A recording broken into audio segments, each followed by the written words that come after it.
Kape tayo guys. Tapos ganun.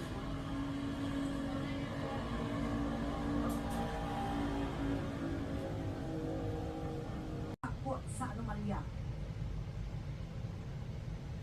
Yummy. Nais kong may palaman sa ating mga kababayan na ang ICI at saka ang DPWH ay lahat ng nakuha nila na Kain tayo guys. Yung first time ko magluto nito kaya ayan. Hindi siya na perfect. Kasama ko sila Team Biyahero kumain.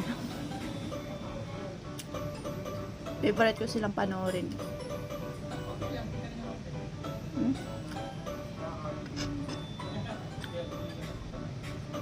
Nasunog.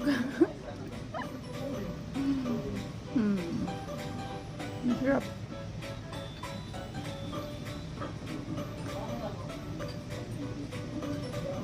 Masarap siya. Hindi ko na ano yung pait. Wala siyang pait. Mukha lang siyang sunog tingnan.